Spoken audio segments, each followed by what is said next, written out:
Dobro jutro i dobrodošli. Poštovani rektore, Vaša ekscelencija gospodine Mora, veleposlaniče države Izrael u Republici Hrvatskoj, Your Excellency, Mr. Mora, we are delighted to have you here with us today. Poštovani prorektori, pročelnici, dekane, poštovani studenti kluba studenata povijesti Homo Volans, poštovani profesori, dragi prijatelji sveučilišta, sve vas srdačno pozdravljam, kao i sve vas koji nas pratite putem YouTube kanala. Srdačno vas pozdravljam i kao što običavamo svake godine, Hrvatsko katoličko sveučilište od svog osnutka pridružuje se mnogobrojnim znanstvenim, političkim, kulturnim, vjerskim i visokoobrazovnim institucijama u našoj zemlji, pa i onima u svijetu, koji simboličnom gestom, komemorativnim skupovima, tematskim predavanjima, prigodnim aktivnostima, edukativno-informativnim sadržajima obilježavaju današnji dan. Podsjetimo, na današnji dan, 27. siječnja 1945. godine, točno prije 77 godina, Crvena armija oslobodila je najveći koncentracioni logor u Auschwitzu u Poljskoj, a Ujedinjeni narodi su donošenjem rezolucije o danu sjećanja na holokaust 2005. proglasili današnji dan danom sjećanja na sve žrtve holokausta. Papa emeritus Benedikt XVI. 2010. godine rekao je da je Auschwitz ostaje nijema priča neshvatljive okrutnosti nacista tijekom Drugog svjetskog rata koje se ne smije ponoviti. Svjesni te istine, pozvali smo danas veleposlanika države Izrael, gospodina Ilana Mora, da održi predavanje Što nas je holokaust naučio, što je veleposlanik rado prihvatio, na čemu mu zahvaljujemo. Prije njegovog predavanja obratit će nam se rektor Hrvatskog katoličkog sveučilišta, profesor Željko Tanjić. Rektor, izvolite pozdraviti skup.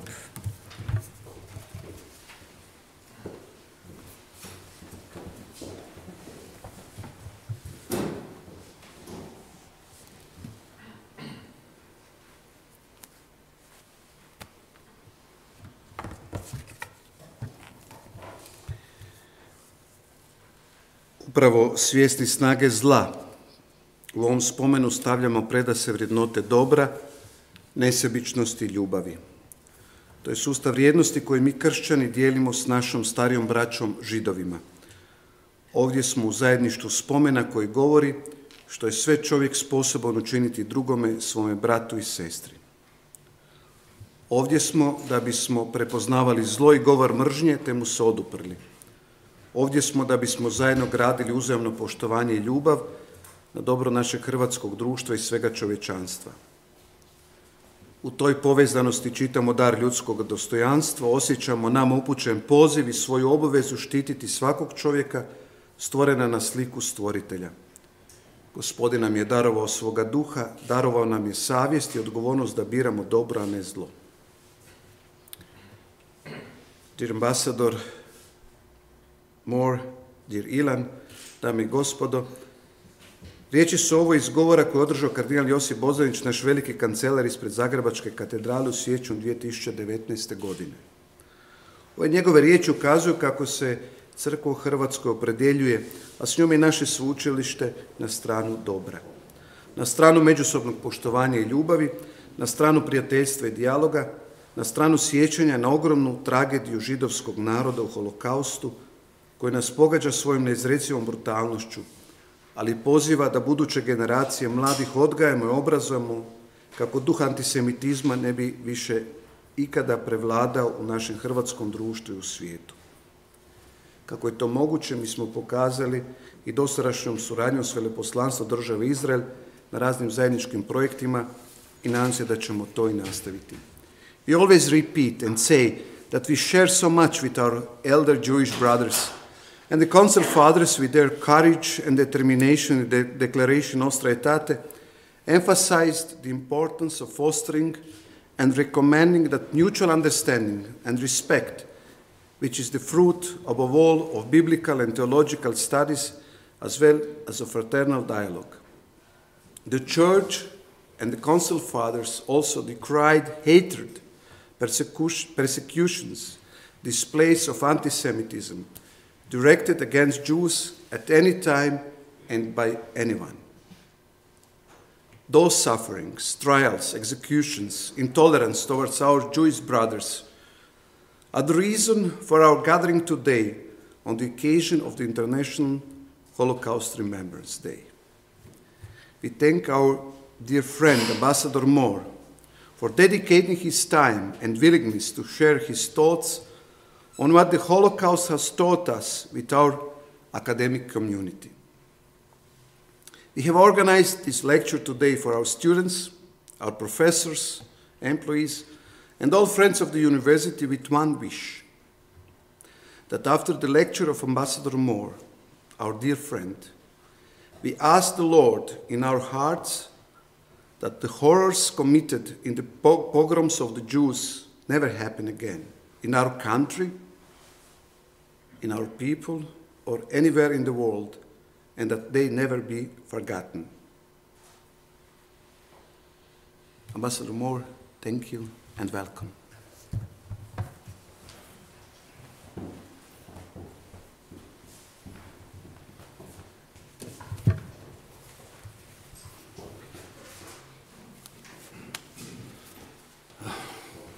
Rector Tanic, dear friend, faculty, students, friends of the university, I'm honored to be here today again to talk about my personal and maybe universal lessons of the Holocaust.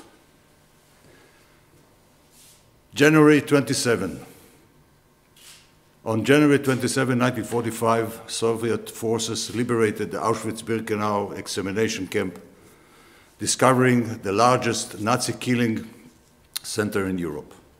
Auschwitz has become a symbol of the Holocaust, representing the depth of man's inhumanity to men. In November 2005, the United Nations, based on the initiative of the Israeli mission to the UN, passed a resolution to mark January 27 as an international day of commemoration to honor the victims of the Holocaust and urged member states to develop educational programs to impart the memory of this tragedy to future generations. This year, last week, we also commemorate the 80th anniversary of the Villa Wannsee Conference, in which they decided on the final solution to the so-called Jewish problem. Dear friends, ladies and gentlemen, every time I visit Auschwitz, and I visited more than once, more than twice, for me, as a Jewish person, an Israeli, it is a uniquely moving and painful moment of bearing witness to horrors too terrible to be imagined. 1 out of 6 Jewish people who were murdered in the Holocaust were murdered in Auschwitz. The gas chambers in Auschwitz were built for the purpose of systematically murdering the Jewish people. There has been no previous historical event like this. Extermination, disconnected from any political or other conflict, divorced from territorial issues or from the struggle for dominance. It was a terrorizing process that collected and gathered Jews from around the world, from different continents, Jews who did not know each other's language, both the believers and non-believers, assimilated and Orthodox Jews, with one goal: to systematically exterminate them and their seed from the face of the earth. The Shoah did not happen in an ancient world, nor did it happen so long time ago. It happened in the heart of Europe, of enlightenment, in the heart of Germany, of Immanuel Kant, the father of modern ethics, in the heart of France's Declaration of the Rights of Men and the Citizens, and other places in Europe. Let me put the things in the right context. Shoah is the Hebrew word for catastrophe, while Holocaust derives from the Greek word from completely burned offering. What makes the Shoah so unique? If we want to deal with the lessons of the Shoah, we have to understand why this event is so unique. It is not only the specific Jewish identity of victims that provides the Shoah with its universal implications.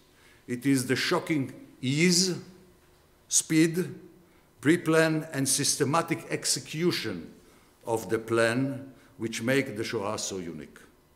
It is, the Shoah, a pivotal landmark event of modern civilization. The Shoah is a defining legacy of the European history. The unique nature of the Shoah is based on two elements. The first one is the hunt after the Jews based on a well-organized and systematic plan, the Villa Vanza Conference. It was a universalization of the extermination everywhere. And the second element is the magnitude. The magnitude of this killing industry, murdering Jewish people wherever they were, from the Greek island of Corfu to Denmark, from Morocco and North Africa to the Ukraine, leave no one alive. A total annihilation. The Nazis worked in order to search, to find, to write down, to humiliate, to bring the Jews together, and then to kill them until they go back 4 generations.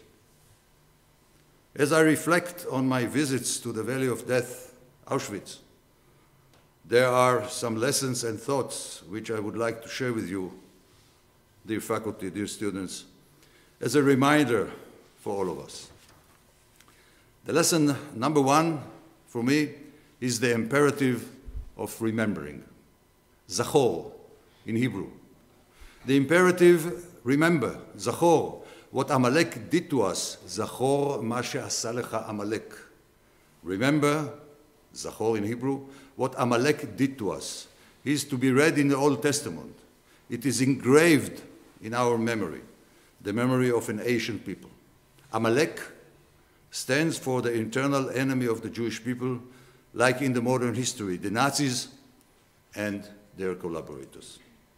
So, in our memory, the imperative to remember, there are 2 elements. We remember the deeds, and, you will see it later, we remember the victims.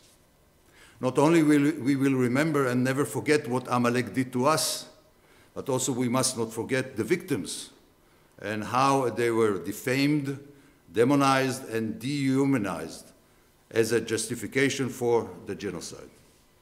The mass murder of 6 million Jews and millions of non-Jews is not a matter of abstract statistics.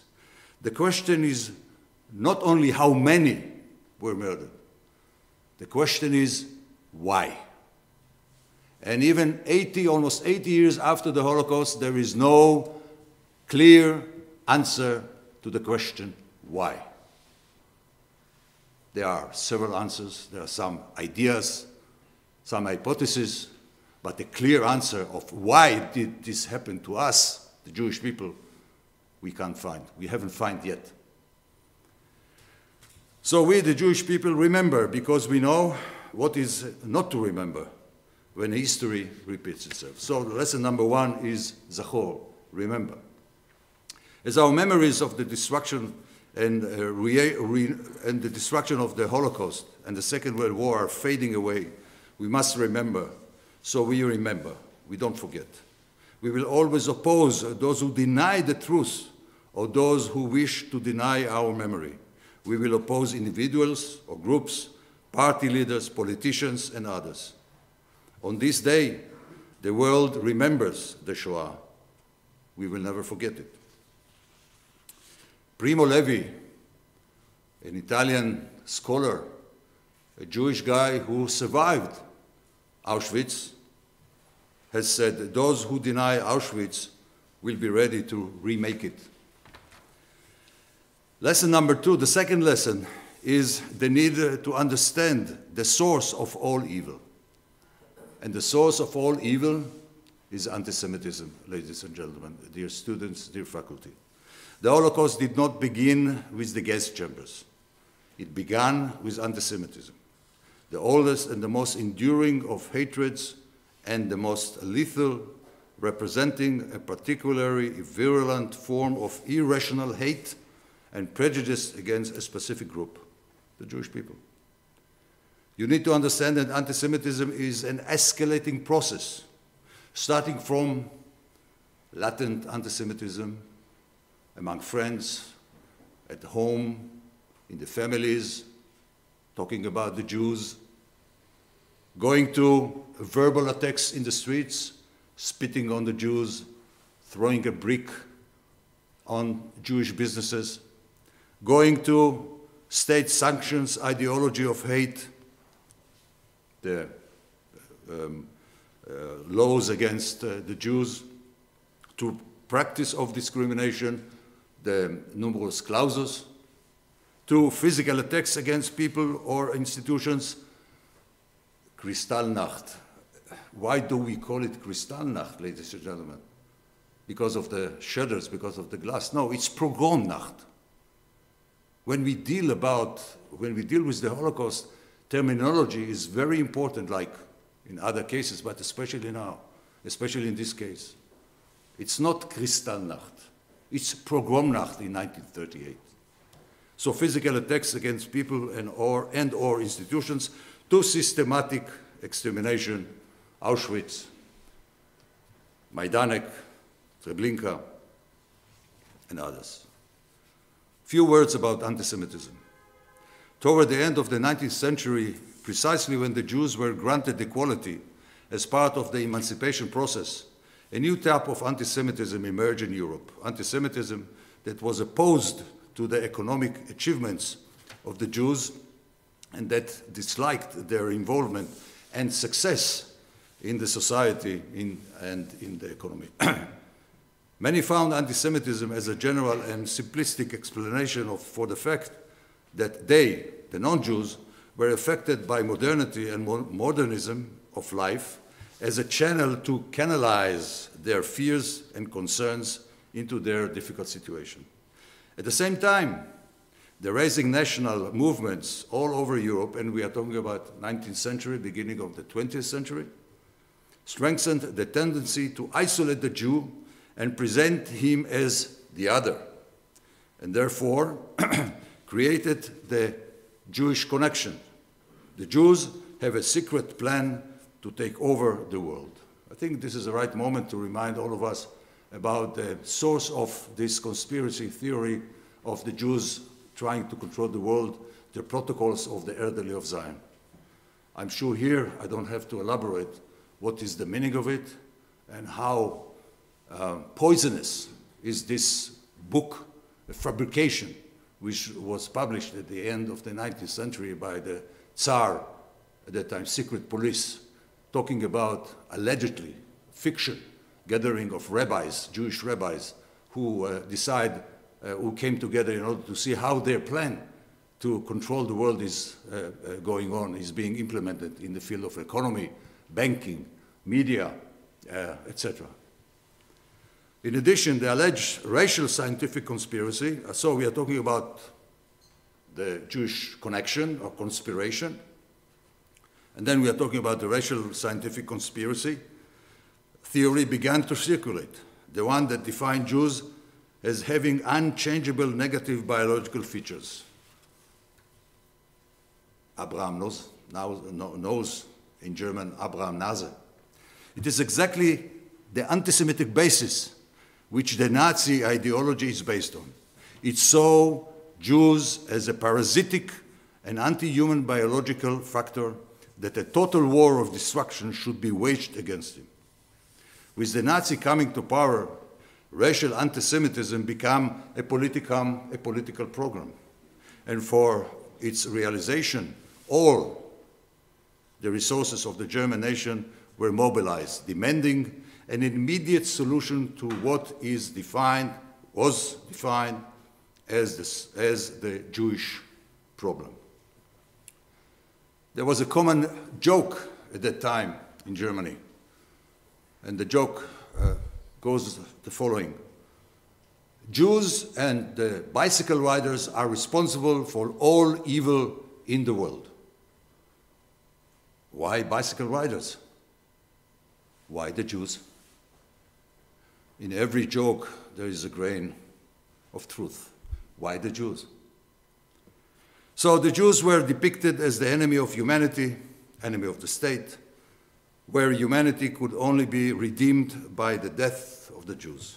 The Germans created a cultural world, an abstract ideology, where the fantasy of a world without Jews sounded logical and acceptable among the general public. And please, let us not forget, they are demonizing the Jewish people at that time in Germany, but let's face it, the Jews were a minority, a very weak one, no weapons, actually no threats to anyone, but still, this abstract ideology has paved the way for the systematic extermination of the Jewish people. So we are talking about an ideology which is based on myth, on conspiracy, on delusions, on an abstract ideology with no basis in reality. By using the conspiracy theories like the protocols of the elderly of Zion, which I mentioned, and using direct and indirect means, consciously and unconsciously, the Nazis created a culture world, a fantasy in which Jews did not have the right to exist alongside Germans, a world built from millions of pictures, from millions of words, from daily acts of violence. This fantasy became obvious for the citizens of Germany. Let there be no mistake about it. Jews died in Auschwitz because of anti-Semitism, but anti-Semitism did not die. And while it begins with Jews, it does not end with Jews. This is a quotation by the late Rabbi Sachs, Jonathan Sachs, the chief rabbi of Great Britain, who passed away, unfortunately, a great person. It is impossible to deal with the memory of the Shoah without dealing with its roots, anti-Semitism throughout the ages.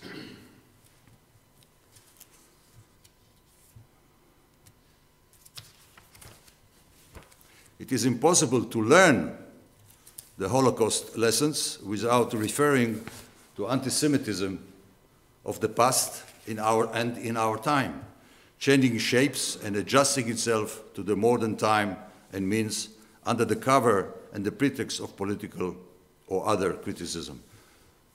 An example which is right now here, the coronavirus. The coronavirus the pandemic has contributed a lot to the rise of anti-Semitism all over the world, ladies and gentlemen. Just to show you these two photos, which were taken in Zagreb last week. This was in the center of the city. This was graffiti on one of the bus stations in the direction of City West Mall.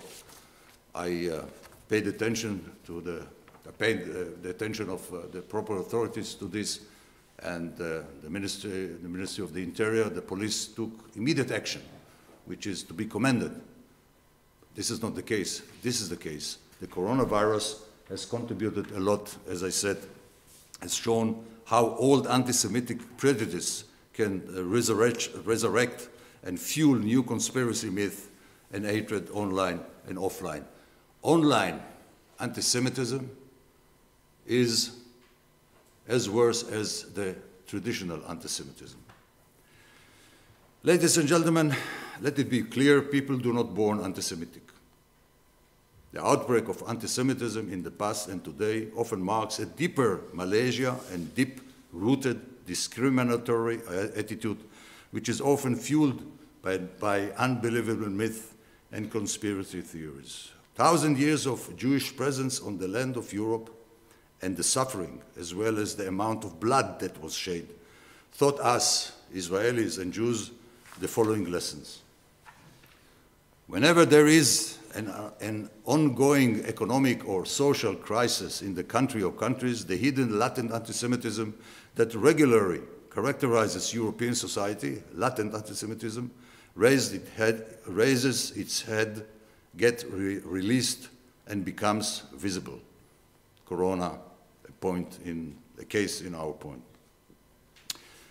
In recent years, in Europe and in the United States, we have experienced increasing waves of anti-Semitism, which are closely linked to the economic and social hopelessness, recklessness, migrants, and so on. Among the Jews in Europe, sense of threat grows. Up to 1.5 million Jewish people are living in the European Union. According to the latest polls, 71% are afraid to walk around wearing Jewish signs like the kippah, and the security level around the synagogues and other Jewish institutions, go to Berlin and see what's going on there, has been increased. Regrettably, anti-Semitism increasingly intersects with other forms of hatred and prejudice directed against identity-based groups and individuals, including religious, ethnic, and sexual identity groups.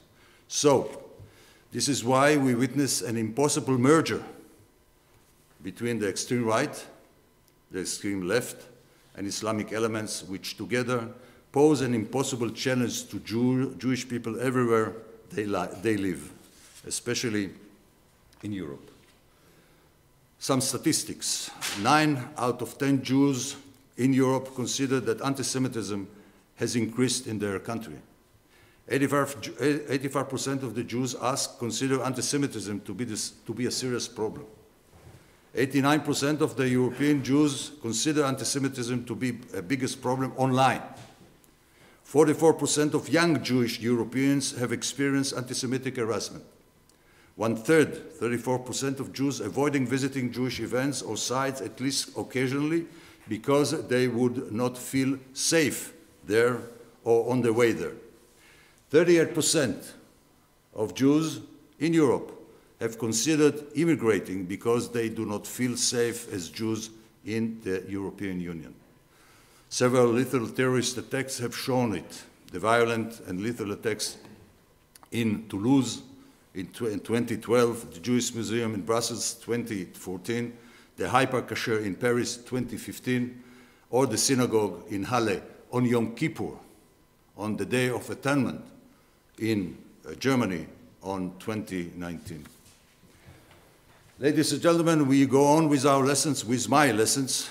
Lesson number 4 is the need to fight the infamous denial and distortion of the Holocaust and the memory of the Holocaust. And this has become a real problem, to say the least, on the social media. The Holocaust denial movement, the cutting edge of anti-Semitism, old and new, is not just an assault on Jewish memory and human dignity in its accusation that the Holocaust is a hoax. It constitutes an international criminal conspiracy to cover up the worst crimes in history. We move from the genocide of the Jewish people to a denial that the genocide ever took place, then to a classic cover-up of an international conspiracy. The Holocaust denial movement whitewashes the crimes of the Nazis as it criticizes the crimes of the Jews. We are responsible for the Holocaust. It is not only holds that the Holocaust was an hoax, fabrication, but accuses the Jews for fabricating the hoax. Last week, on the 20th of January, the United Nations General Assembly has adopted in consensus. Croatia was one of the sponsors of this draft resolution regarding the international fight against the Holocaust denial and Holocaust revitalization. Croatia did the right thing, sponsored this draft resolution, of course, voted in favor. 140 countries supported, 1 country objected.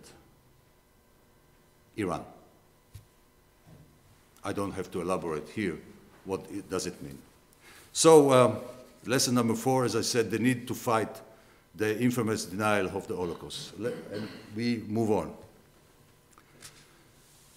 One cannot fight what one does not understand. They need to understand how anti-Semitism really has been operating.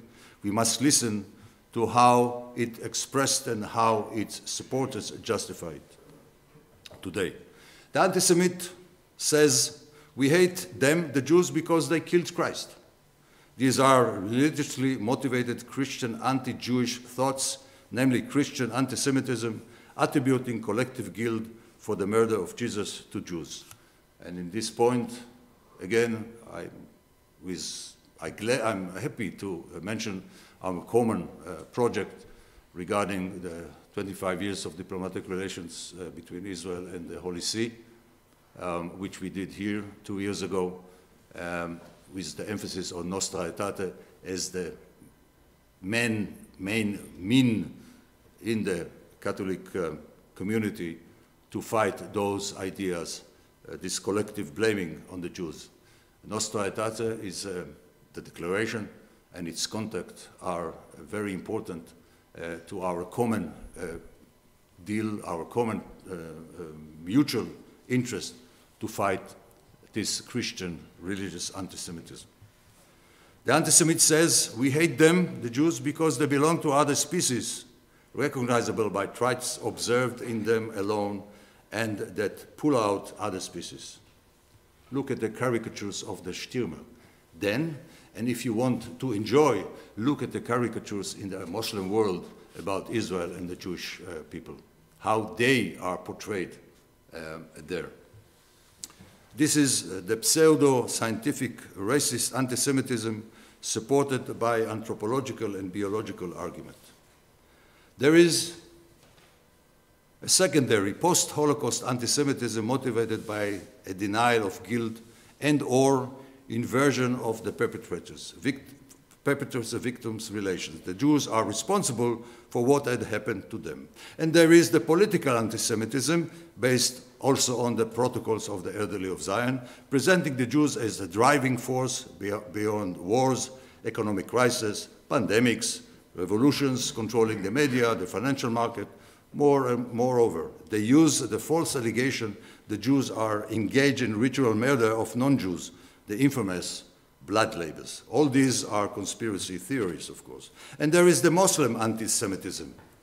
Muslims are Semite too, but how can it be Muslim anti-Semitism? It's a fact, supported by the radical left against the Jews and against the State of Israel.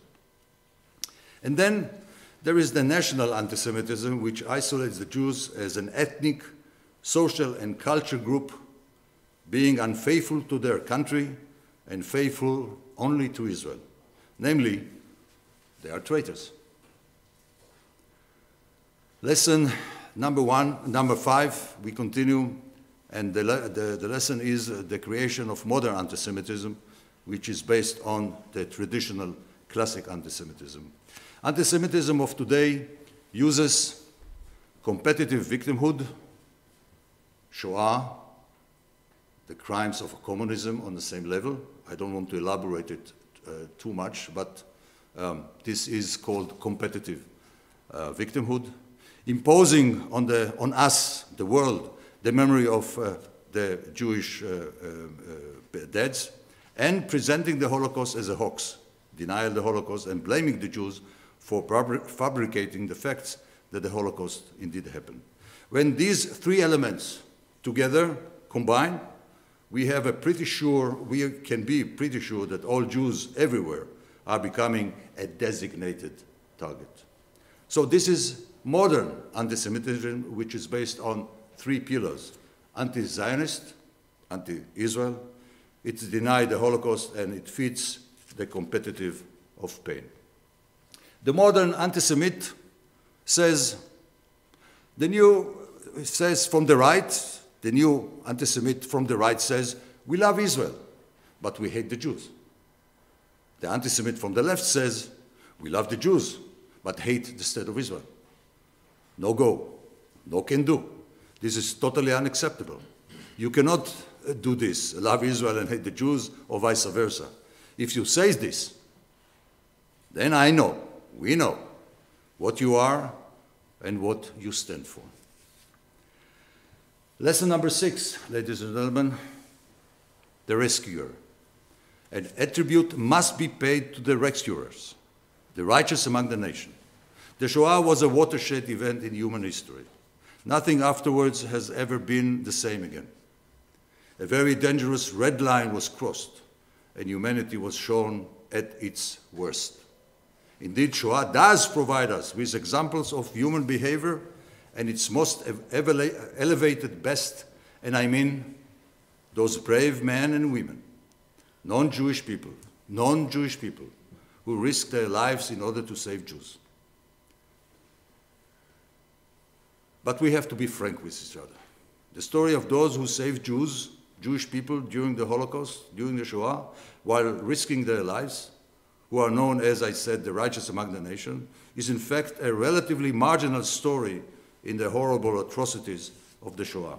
The vast majority of the Jewish people was not rescued. It is a marginal story because more effort, and let us be frank and open, because more effort and more rescuers were invested in the systematic murdering of the Jews all over Europe than in the efforts of saving them. But we cherish the righteous among the nation. In Croatia, there are now 120 persons, non-Jewish persons, who have been recognized by Yad Vashem as righteous among the nations. And I can tell you that we at the embassy are in the process of finding more and more Croatian citizens, non-Jewish persons who helped to rescue the Jewish people during the Holocaust. We found already 2 recognized by Yad Vashem. We are planning to have a ceremony in the upcoming months.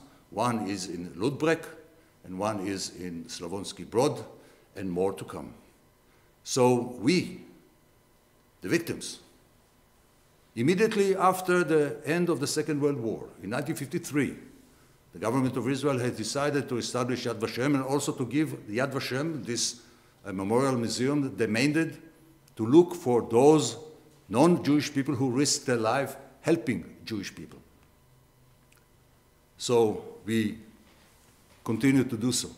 I think those 120 and more Croatian citizens should be a source of pride to the Croatian citizens. Those righteous among the nations lived in a world of moral bankruptcy, indifference and hostility, a world of betrayal, a world of perpetrators, collaborators and bystanders.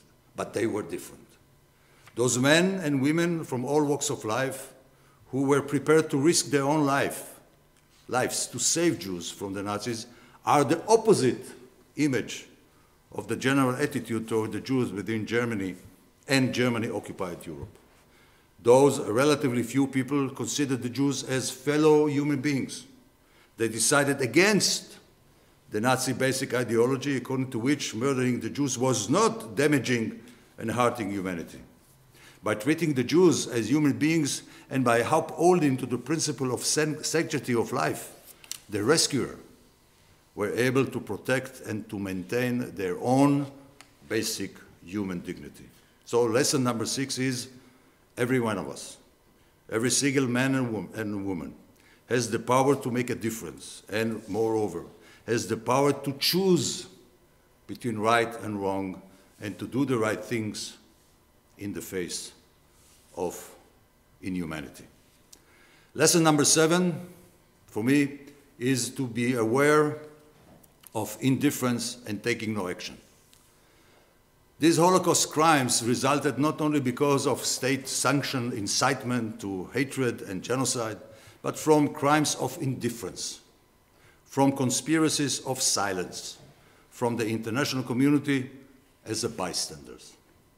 In Rwanda and Syria, we never interfered, not to mention during the Holocaust. Let it be no mistake about it. And Elie Wiesel, the famous Elie Wiesel, said, indifference and inaction always means coming down on the side of the victimizer, the perpetrators, never the victim. In the face of evil, keeping silence and saying nothing is the same as collaborating with the evil itself. Lesson number 8, the need to preserve and to cherish the legacy of the Holocaust survivors. We must remember, as I said, and celebrate the survivors of the Holocaust, the true heroes of humanity, for they witnessed and endured the worst of inhumanity, but somehow found in the depths of their own humanity the courage to go on to rebuild their lives as they helped building our communities, and in Israel, mainly in Israel. Nowadays, according to the latest statistics, there are around 170,000 Holocaust survivors, Shoah survivors, living in Israel. Their average age is 85. They are dying every day. There will be time in which no one will stay with us and be able to tell firsthand what he went through the Holocaust and how he survived and how he rebuilt his life in Israel, in the United States, in Europe, everywhere. So we must preserve and cherish their legacy, their memories. And I must say that in Croatia I see more and more positive tendencies in this regard, to remember, not to let the memory of the Jewish people who lived in Čakovac, in Zagreb, in Varaždin, in Split, all over Croatia, to fade away. The Stolperstein Act, the Stolperstein project, is something which is contributing a lot to the memory, to the keeping the memory of the Holocaust and the survivors alive. Not to mention the rebuild and renovation of old synagogues, Bjelovar, Varaždin, Koprivnica. This shows that there is a tendency of the local communities to work and to make sure that the current citizens of those cities and towns will never forget the contribution of the Jews before the Holocaust and during the Holocaust.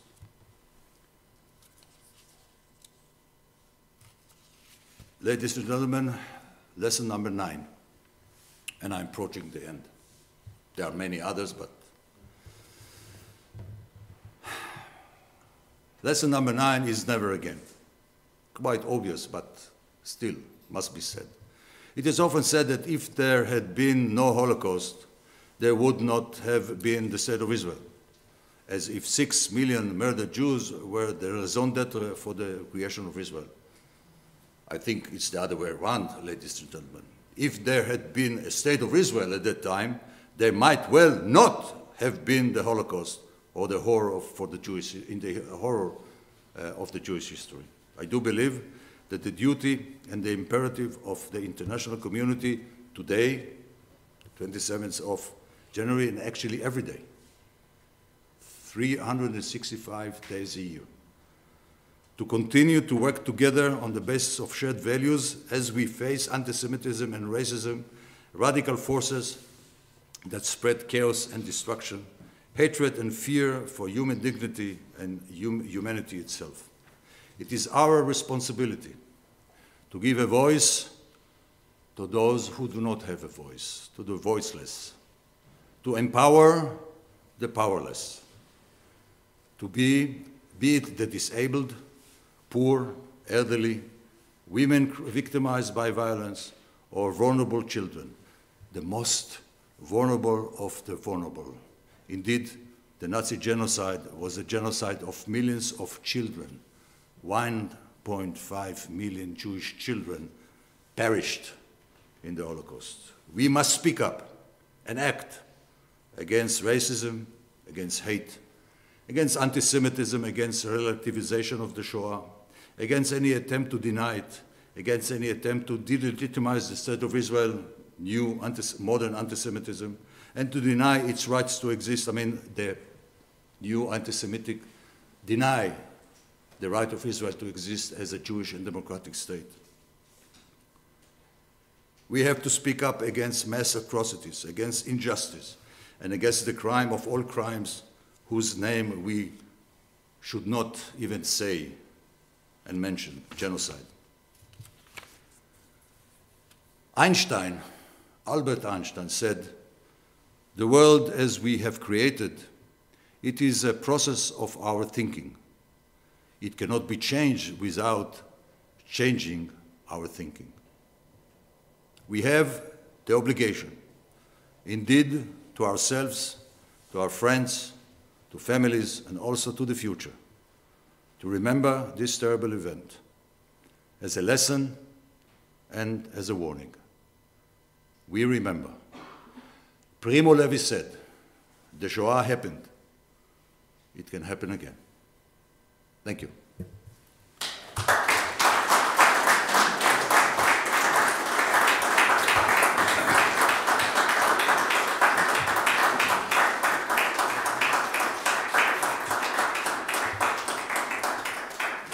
Thank you very much. I appreciate it.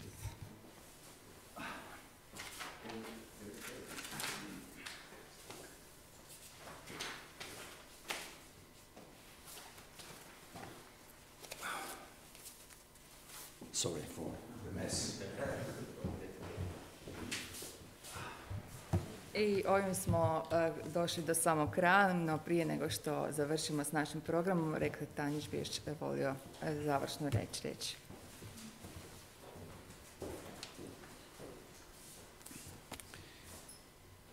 Dear Ambassador, dear Ilan, thank you for your lecture. Lessons. We learned a lot out of those 9 lessons, if I remember well. And I know there are many more lessons that we have to learn out of this terrible event in the history of humankind, especially of Europe, Holocaust. And also, we know that these terrible things happened also in our country, in Croatia.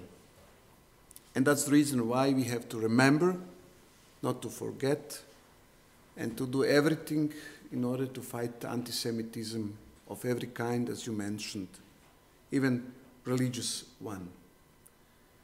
I think this is our common goal, our common cooperation at our university and in our society. I'm now going to mention that you mentioned to me before this meeting, we were talking about also one fellow priest of mine in one parish in Archdiocese of Rijeka who discovered Jewish cemetery on this parish, on his parish ground, and he's doing everything in order to discover roots, families, and I think this is also very important collaboration. And I'm so glad that here among us are also students, professors, staff of our university, and you mentioned our common project on the 25th anniversary of establishment of relation between State of Israel and Croatia, but we have Holy See, not Croatia, sorry. But it's also true that we have some other projects, and it's also interesting that we have at our Department of History and Social Sciences and Communication an optional course on Israel, political system, history of Israel. We have other different courses in which we try to educate our students, future generation in Croatia, to be conscious and to know about first this relation between Jewish people and Christians, and Croatians too, positive and let's say also negative side provoked by anti-Semitism. Those are all lessons that we have to learn. You know that our thoughts and prayers on this day are with you, with Jewish people, and I hope to see you soon again at our university with different other projects. And I know that you have to go now to Križevci. You mentioned Stolperstein, and this is another event that you are going to mark today, this very important Remembrance Day. Once again, thank you for being with us. Thank you for this very important lecture, and I hope really in our future collaboration. Thank you very much. Thank you for your attendance. Thank you, students. We at the Embassy of Israel in Zagreb are standing ready to cooperate. You have our social media address, use it, and we continue this friendship, and Thank you. Good things today. Yeah, thank you very much. Thank you once again.